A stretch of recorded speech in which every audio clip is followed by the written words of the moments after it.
मैंने पढ़ा, आपने श्रवण का नाम तो सुना ही होगा। श्रवण का नाम तो जानते हैं ना। आप श्रवण को तो जानते हैं, पर आप शायद श्रवण के माता पिता को नहीं जानते। आज हम आपको बताएंगे कि श्रवण के माता पिता कौन थे। श्रवण के माता पिता अयोध्यावासी थे। श्रवण के जो पिता थे ये एक साहूकार थे, सेठ। ब्याज से पैसे देते थे, किराने की दुकान थी। इनके घर पर एक महिला झाड़ू पोंछा करने आती थी। झाड़ू पोंछा बर्तन। घटना अयोध्या की। ये श्रवण के माता पिता है, जरा बहुत ध्यान से सुनिएगा। एक सेठ जी थे, सेठ जी के यहाँ एक स्त्री आती थी झाड़ू पोंछा करने। तो सेठ जी उस स्त्री को देखते रहते थे और वो स्त्री भी सेठ को देखती थी। दोनों एक दूसरे को देखी और दोनों में प्यार व्यार हो गया और दोनों जन रहने लगे साथ। तो जो उस काम वाली बाई का जो पति था उसे पता चला कि मेरी पत्नी फलाने सेठ के साथ रहने लग गई है, उसके संग ज्यादा समय व्यतीत करने लगी है और मेरी पत्नी अब संबंध भी उससे बनाती है। तो ये व्यक्ति अयोध्या के राजा के पास गए। उस समय अयोध्या के राजा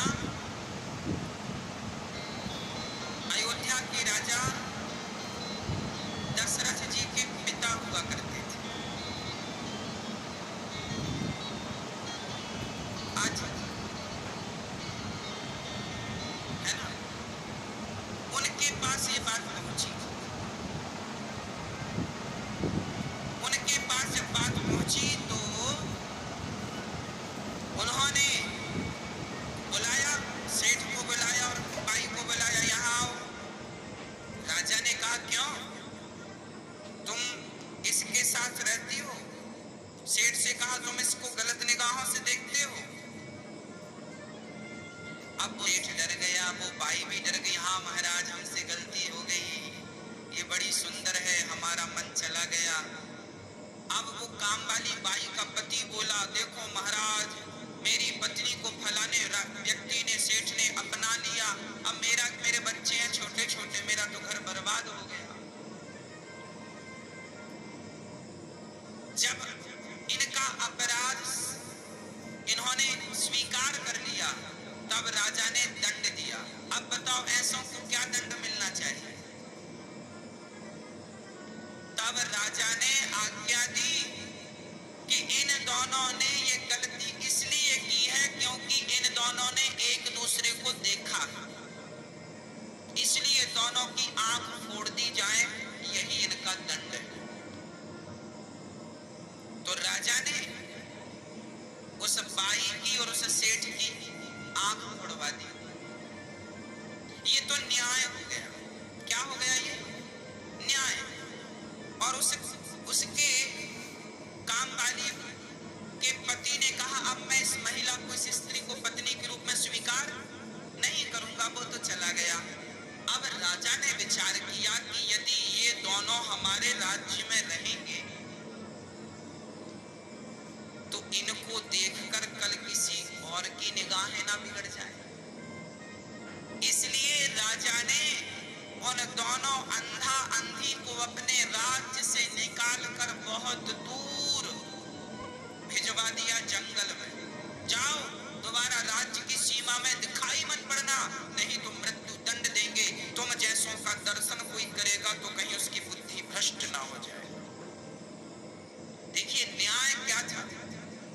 कहीं एक आदमी के कारण पूरा समाज ना बिगड़ जाए, इसलिए दंड क्या था पहले के जमाने में, क्या न्याय था।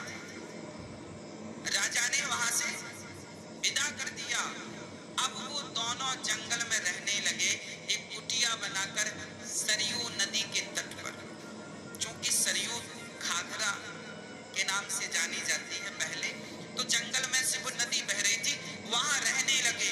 अब सेठ और ये बाई दोनों का मन शुद्ध हो गया। इन्हें बड़ा पश्चाताप हुआ कि राम राम, हमने कितना बड़ा अपराध किया। इन्हें अपनी गलती समझ आई और दोनों अब पति पत्नी की तरह रहने लगे और भगवान में मन लगा लिया। और जब भगवान में मन लगाया, निष्काम भाव से जब भगवान की भक्ति की, तो भगवान की भक्ति के बल पर भगवान ने इनके अपराध को माफ कर दिया। और इनके द्वारा, वो सेठ के द्वारा, वो बाई गर्भवती हो गई और उसके गर्भ से एक बालक पैदा हुआ जिसको आप और हम श्रवण कहते हैं। श्रवण कहते हैं।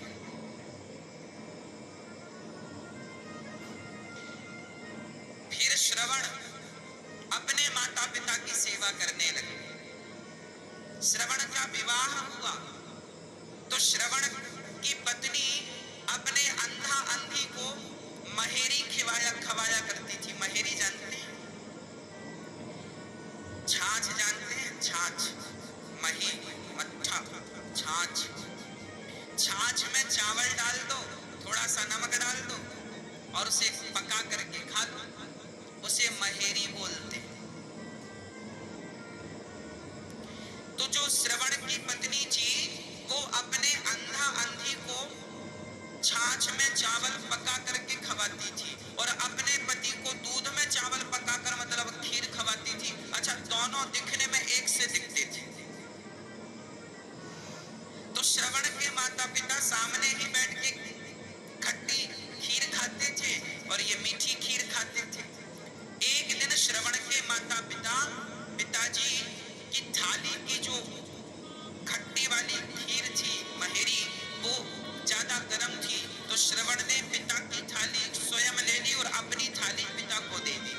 तो अब जब पिता ने खीर खाई तो पिता ने कहा, बेटा श्रवण, आज घर में कोई उत्सव है क्या? बोले, पिताजी उत्सव तो नहीं है। क्यों? बोले, आज घर में खीर क्यों बनी है? श्रवण ने कहा, पिताजी खीर तो रोज बनती है। ना बेटा, मैं तो आज पहली बार खीर खाया। अब श्रवण ने पिता की थाली जब उठाकर जेहवा पे रखी तो खट्टी थी। दिखने में सेम थी, एक सी, पर स्वाद में अंतर, एक खट्टी एक मीठी। तब श्रवण अपनी पत्नी के पास गया तो उसने एक ऐसा घड़ा, ऐसा बर्तन बनवाया था कि जिसका मुंह तो एक था पर पेट दो थे। एक तरफ वो मही छाछ पकाती थी चावल के संग और एक तरफ दूध पकाती थी चावल के संग, शक्कर मिश्री डालकर। एक ही बर्तन में दो आइटम बनाती थी। देखो कितनी बुद्धिजीवी थी। उसे लगा अंधा अंधियों पर, सास ससुर पर कौन दूध का खर्चा करे, इन्हें तो छाछी खवा। पर श्रवण ने कहा कि जब मेरे माता पिता के संगे मेरी पत्नी भेद करती है, जो मेरे माता पिता की सेवा नहीं कर सकती, मैं उसके पास क्या रहूं? अपनी पत्नी को कहा कि तेरे भीतर इतना कपट है, ऐसे कपटी स्त्री के संग रहकर मेरा भला नहीं होगा। अब मैं किसी के भरोसे माँ बाप की सेवा नहीं करूंगा, अब मैं स्वयं अपने माँ बाप की सेवा करूंगा। तब अपने माँ बाप को अपने पालकी पर बिठाकर कंधे पर, और श्रवण ने अपने उन्हीं अंधे माँ बाप को भगवान की चारों धाम की यात्रा कराई। देखिए, ऐसे माता पिता जो कि चरित्र से गिरे थे, ऐसे माता पिता का बेटा श्रवण भी जब माई बाप की, तुम्हारे माता पिता कैसे भी हो, तुम अपने माँ बाप की सेवा करोगे। तो श्रवण जैसे बच्चे ने जब माँ बाप की सेवा की तो उन्हें भगवत धाम प्राप्त हुआ और पुत्र के कारण उनके माता पिता भी भगवान के धाम को